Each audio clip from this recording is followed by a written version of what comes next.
Banyak yang tanya, Kak, gimana caranya kerja di Finlandia atau gimana caranya tinggal di Finlandia?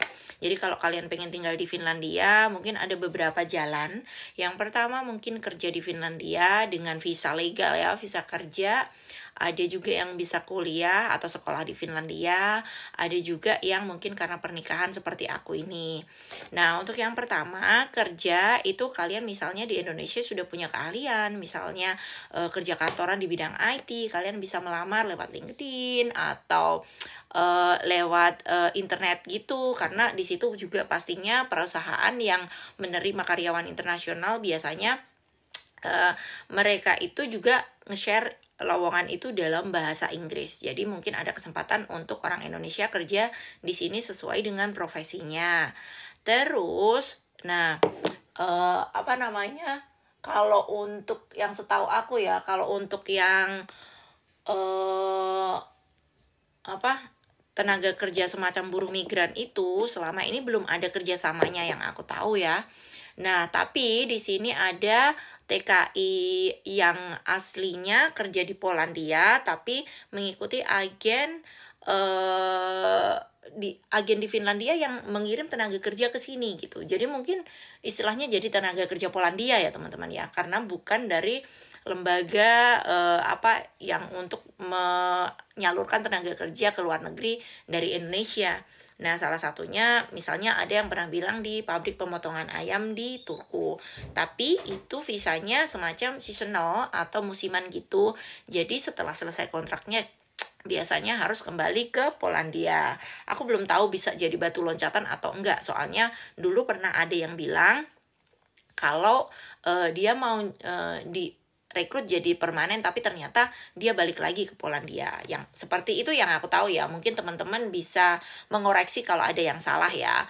Terus ada lagi juga yang kerja di welder atau apa gitu ya di Helsinki, di pokoknya perkapalan dan segala macam gitu. Yang aku tahu itu mungkin juga dicarinya dari pabrik di sini nyari ke Indonesia kayak gitu. Jadi bukan disalurkan oleh tenaga pencari kerja Indonesia. Correct me if I am wrong ya. Jadi kalau ada yang salah mohon dibetulkan. Jadi biar bisa sharing informasi dan aku nggak sok tahu karena nggak punya pengalaman itu.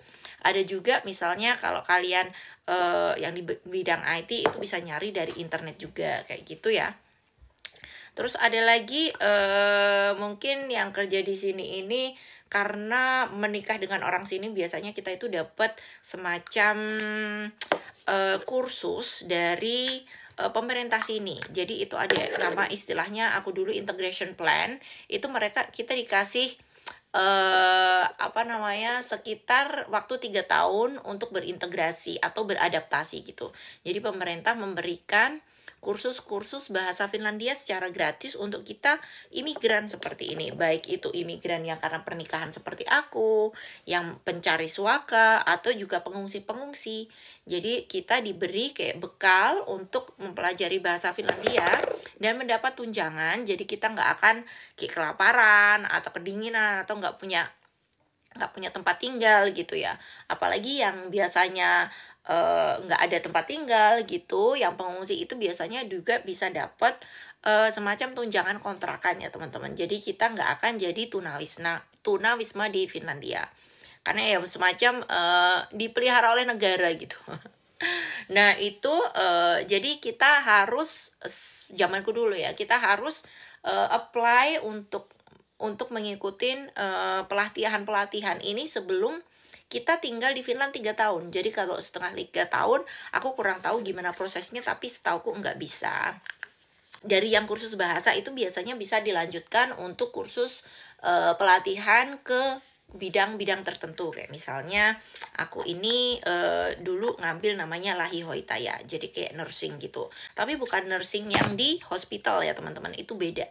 Kalau yang nursing di hospital itu sebenarnya lebih bagus, tapi itu membutuhkan sekolah yang lebih lama juga. Nah, ada juga yang melamar jadi chef atau sekedar koki aja. Yang chef itu biasanya kuliah. Kalau yang koki itu biasanya sekolah. Kayak misalnya bisa untuk membantu di dapur, potong-potong di dapur, kayak gitu.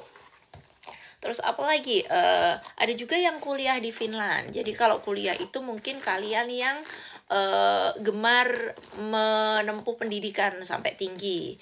Itu di sini banyak sekali beasiswa yang kemungkinan bisa jadi batu lompatan kalian untuk tinggal di Finlandia.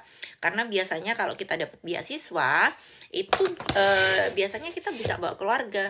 Jadi dari keluarga ada anak, ada istri. Nah, istrinya ini bila kalau dia misalnya dapat beasiswa, itu istrinya kadang tergantung izinnya ya, kadang bisa mendapatkan fasilitas seperti imigran-imigran lainnya, yaitu belajar bahasa dan juga menempuh pelatihan seperti imigran lainnya. Pelatihan ini biasanya semacam sekolah ya teman-teman. Jadi kita itu sekolah kayak orang lokal aja. Ada yang milih sekolah kuliah di Politeknik, ada yang milih sekolah di kejuruan seperti aku. Kalau kejuruan itu biasanya untuk bidang-bidang tertentu itu memang direkomendasikan untuk imigran-imigran karena kan dengan bahasa Finlandia yang lumayan terbatas kita sudah bisa bekerja, tapi ya itu gajinya tidak sebanyak orang kantoran mungkin. Karena tetap ya di Finland itu walaupun ada kesetaraan, tapi orang kantoran itu gajinya tetap lebih banyak. Dalam artian orang yang ya istilahnya orang kantoran dan buruh seperti aku ini teman-teman. Jadi kalau misalnya gaji bruto 3 kali lipat, dapat netonya itu mungkin sekitar 2,5 kali lipat. Jadi tidak langsung otomatis dapat segitu karena semakin besar pendapatan, biasanya itu semakin besar juga pajak yang harus dibayarkan karena pajaknya progresif ya. Jadi kayak aku ini cuma bayar pajak sekitar 14%, suamiku itu bisa bayar pajak sekitar sampai 24-25% ya teman-teman. Jadi memang ini. Tapi ada juga kalanya kita harus bayar pajak itu benar-benar sampai 50% kalau misalnya ada penghasilan khusus yang potongannya lebih besar. Terus ada juga misalnya akhir tahun penghasilannya 1 miliar. Terus kita itu tahun itu tuh bulan Oktober itu kita udah dapat penghasilan 1 miliar nih. Jadi kelebihan yang misalnya kita dapat 300 juta ya setelah 1 miliar itu. Kita dapat setahun 1 juta 1 miliar 1 miliar 300 juta. Yang 300 juta itu potongan pajaknya akan semakin besar daripada yang 1 miliar itu. Begitu teman-teman.